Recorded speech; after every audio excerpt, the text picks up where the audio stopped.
morning. It's a cold Monday morning. It's 27 degrees outside. I know this is not Afro weather at noon, it's Afro news at noon, but I thought you should know it's terribly cold outside. For those who have to go out, and good luck for those who are able to stay in. We are here this morning, Monday morning, with fresh news and a staff that's half sick and has survived COVID and family illness and all of that. So we're just happy to be here with you this morning, and so grateful that you have joined in with us this morning.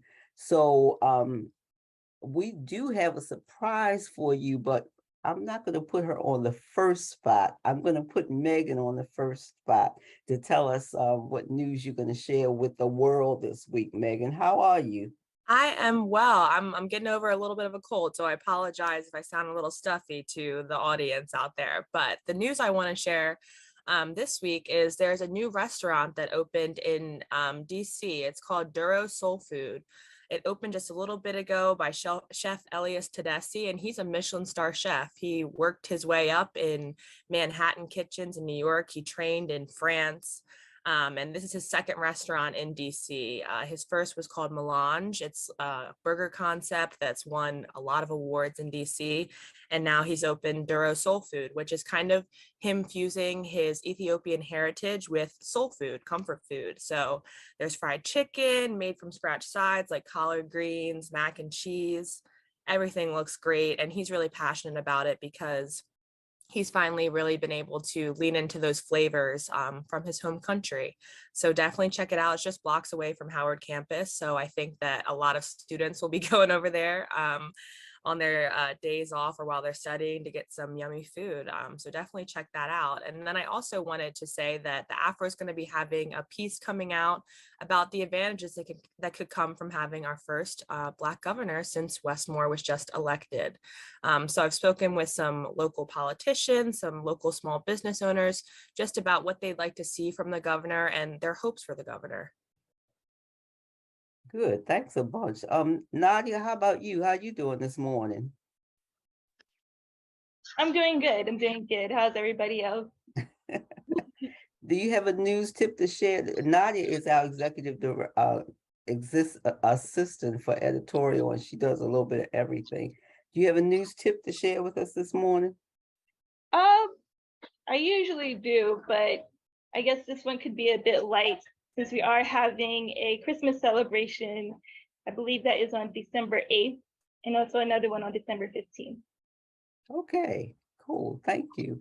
Well, we do have a special guest with us this morning. Our surprise is that we have a brand new column. You can never think that you know everything about the AFRO because we are changing every minute. So we have a surprise for you today. Our guest is Erica Alston Buck, and she's going to tell us a little bit about what she's going to be doing for the AFRO starting today.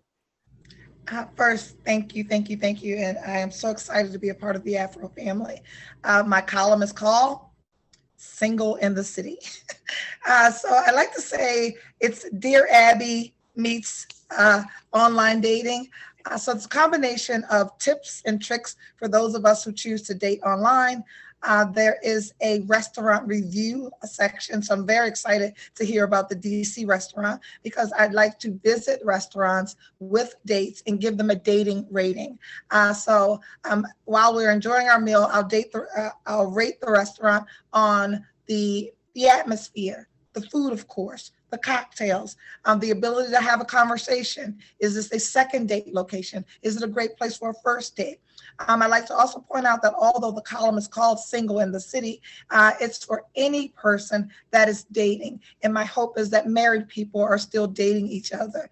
So there'll be opportunities for you to reignite some feisty, sexy tips, some things to keep the fire lit in your relationships. But most of all, I want women to be empowered regardless of their marital status. I know millennials right now are being inundated. We just passed Thanksgiving, and when are you getting married? And when are you getting married? And when are you having a baby? And I just want women to own that power to say, whenever I want to, or whenever I don't want to, and just take this new approach to dating. Because we are setting our own rules, we're learning our do's, our don'ts, we're learning the things that we like, and most importantly, we're setting boundaries for ourselves. So I'm very excited about Single in the City. Thank you. Well, I've had a first glimpse, and I'm excited too. Even though I've been married 54 years, it's still interesting to read. So I hope other people will too. Um, I want to remind you guys, a couple of years ago, the AFRO wrote a book, and it is The Thing I Love About Baltimore. And we recently revived it, and we are having every other week columns written by Beverly Richards and she's interviewing people to find out the thing that they love about Baltimore. So I hope you guys will read that column too. And if you have an idea, just send her an email and at the AFRO and tell her what it is that you love. You can send it to editor@afro.com. Miss Alexis, how are you feeling this morning? You want to say something? I will say something with my stuffy voice. My news for this week, two things. One, we will have a little bit of coverage about Deion Sanders leaving this HBCU to go to a predominantly white institution. We want everybody to weigh in. Let us know what your thoughts are. I've seen things on both sides of the fence. I've seen some people commenting saying, what more do you want? He was giving half his salary back. He was taking hits financially to be at this HBCU. How long did y'all think that was going to last? And then I've seen people who say that he was doing so much for HBCUs, putting them in the spotlight, uplifting their athletic programs, that they wanted him to stay forever. I won't say which side of the fence I was on, but yeah, so we'll have some coverage of that. Please weigh in, let us know your thoughts. And my second update is to wear your masks, people, unless you want to lose your sense of smell and taste like I did last week. Wear your masks. I know that Dr. Fauci and all these other people have said the pandemic is over. That really doesn't mean anything when you're running around the room trying to see if you can smell all the candles and having a fit. So don't do that to yourselves. If you're in large gatherings or even small gatherings like I was, I would encourage everyone to continue masking up because COVID is still out there, waiting for us to slip up so it can mutate. And we have RSV, we have flu. There's a lot going on. So take care of yourselves, please. Yeah, we And those are definitely my want you to updates. do that. Please take care of yourselves.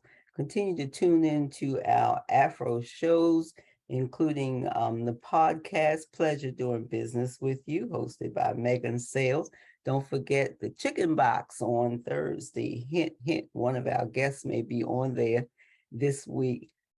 Thanks for tuning in, and we call it Afro News at noon-ish because even though we target it to go up at noon, you can see it anytime you want to.